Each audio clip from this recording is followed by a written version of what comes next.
যেই কৌশল সরকার অনুসরণ করেছে, বাজার ব্যবস্থাপনার নামে বাজার পুলিশিং, মার্কেট পুলিশিং করা হয়েছে, এটা কিন্তু অনেক পুরনো কৌশল।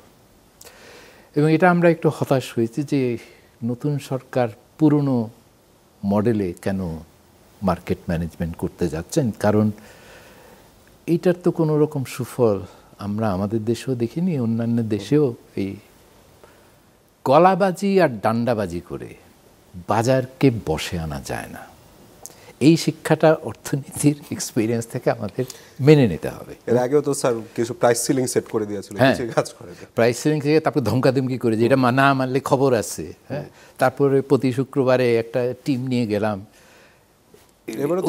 হ্যাঁ, সেরকমই আমি বলছি, ওই একই কৌশল তো আমরা ফলো করেছি।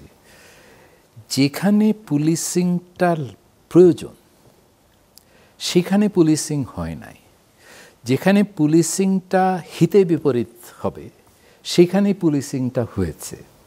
কোথায় পুলিশিংটা প্রয়োজন সেটা হচ্ছে সাপ্লাই চেইনে যেই চাঁদাবাজিগুলি হচ্ছে, যে এক্সটোরশনটা হচ্ছে, সেটা তো একটা ল অ্যান্ড অর্ডার প্রবলেম, এটা তো বেআইনি কাজ। যারা এক্সটোরশনটা করছে আপনি তো তাদের উপরে ডান্ডাবাজি করবেন, সবাই খুশি হবে এতে, কারণ ওইটা ন্যায্য, ওটা যৌক্তিক। তো সেইখানে তো আপনারা কি ওরকম পুলিশিং দেখেছি যে একটা বাস স্ট্যান্ডে বা একটা ট্রাকে যখন মাল তোলা হচ্ছে অনেকে গিয়ে চাঁদা তুলছেন, বা একটা বাজারে বলছেন আমি ইজারাদার, আমার এখানে কিছু না দিলে আপনি এই বাজারে ব্যবসায়ী করতে পারবেন, বেচাকেনা করতে পারবেন না, সেখানে কি কোনো ব্যবস্থা নেওয়া হচ্ছে? ওখানে পুলিশিংটার প্রয়োজন ছিল। সেইটা না করে আমি একটা বাজারে গেলাম, খুচরা বিক্রেতাকে বললাম যে তুমি বেশি দামে বিক্রি করছো, 70,000, হ্যাঁ, সে কিনেই বেশি দামে পাইকারি ইয়ে থেকে, তাকে আপনি ফাইন করে বসলেন। তো সেই যে ফাইনটা দিচ্ছে, সেই যদি তার ব্যবসা চালু রাখতে চায়, ওই ফাইনটা কি তার বাজার থেকে তুলতে হবে না? মানে সে নিজের পকেট থেকে দিলে তো তাকে হয় ব্যবসাটা বন্ধ করে দিতে হবে, আর নাহলে তাকে কোনো না কোনোভাবে বাজার থেকে সেই টাকাটা তুলে নিতে হবে। যে তুলে নেওয়ার উপায়টা কি? মূল্য বাড়ানোই তো। কিন্তু ওই যে উচ্চ মূল্যে বিক্রি করছে, সেটা তো সেই উচ্চ মূল্যে কিনছে দেখেই করছে। ওই ক্ষুদ্র ক্ষুদ্র খুচরা বিক্রেতার পক্ষে বাজার নিয়ন্ত্রণ করা তো সম্ভব না।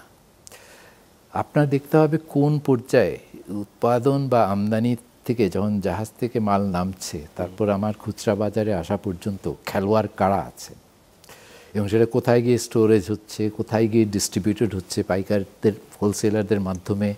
সেখানে বড় বড় খেলোয়াড় যারা আছেন তাদের যাদের বাজার ম্যানিপুলেশনের সক্ষমতা আছে, তাদের তো আগে আপনাকে চিহ্নিত করতে হবে। তারপরে আপনাকে ওরা আসলে এই কাজটা কিভাবে করছে সেটা তো বের করতে হবে।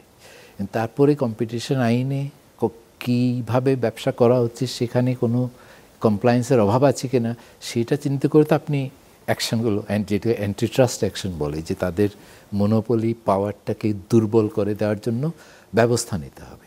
4 মাসও এই ভাঙতে পারেনি বলাটা কি গ্রহণযোগ্য মনে হচ্ছে আপনার কাছে? যদি আমরা সেরকম চেষ্টা দেখতাম তাহলে বলতাম হ্যাঁ, চেষ্টা করার পরেও এটা ভাঙা সম্ভব হয়নি।